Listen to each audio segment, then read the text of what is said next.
What's up, everybody? Thanks for joining us here today on the VSO Gun Channel. I'm out here doing some AK shooting here today. And actually, today's video, I've already done a video on this topic. The only problem with that video is that it's like 15 minutes long. So what we're going to do today is try to get the 5-minute version out. And basically, what we're looking at is the interaction between the locking lugs of the bolt and the locking lugs of the trunnion. We kind of have devised a test for this using blue die-chem. If you want a link to the full description, that will be in the description box down below, as well as a link to the written procedure that I composed for your full disclosure, if you will. So what we're going to go ahead and do is I've gone ahead, and you should see the pictures on screen of the bolt initially painted. So the procedure calls for insertion of the magazine, and we're going to go ahead and hand cycle 5 rounds. 1, 2, 3, and 5. So now that we've done that, we're going to go ahead and break this AK apart.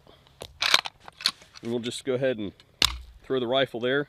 And what we're looking at here, and this is the expedient version because you should take pictures of both the locking lugs on the gun and locking lugs on the bolt. But this is much faster for camera purposes.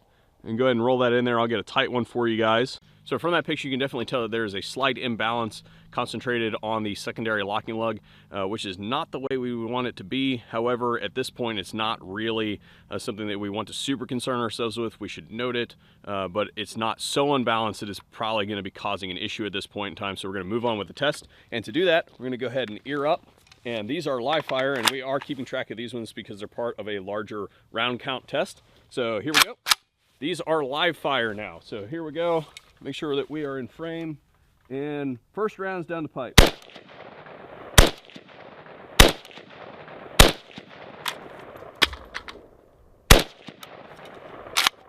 Okay.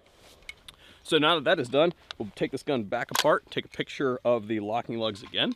So as you can see, if you compare those two photos, we had a initial predisposition towards the secondary locking lug, and then once we add the pressures of actually firing the rifle, we get a little bit more balance of the two where they're wearing relatively evenly, maybe still a little bit of predisposition towards the secondary lug. What we do now is we shoot it another 5 rounds to see if there's a change.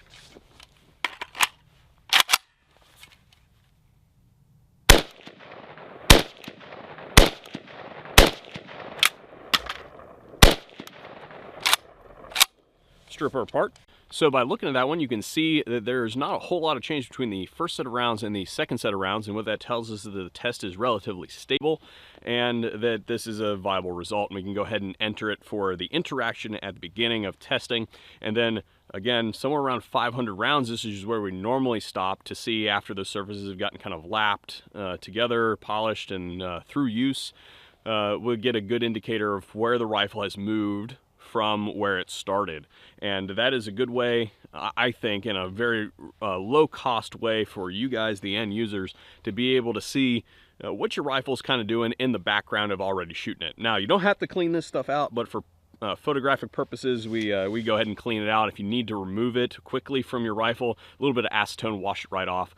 It's a non-attractant substance. It puts down a very thin layer, so it's not going to like cake up or cause any issues with functionality inside the gun, especially not any more than you would from just shooting the gun, high volume type stuff with all the carbon buildup and things that you get inside of rifles anyway.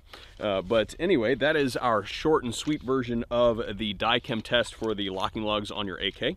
Again, if you guys want more information on this test, I'll have links in the description box down below where you guys can go ahead and retrieve that information at your leisure. Thanks for watching the VSO Gun Channel. We'll see you guys on a future video.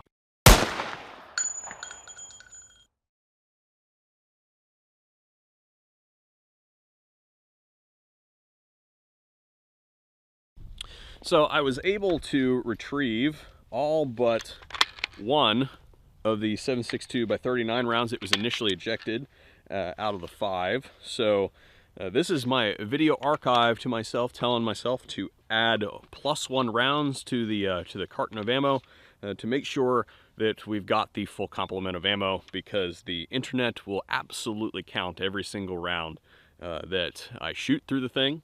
I know this from experience. Love you guys, but you don't have to work that hard.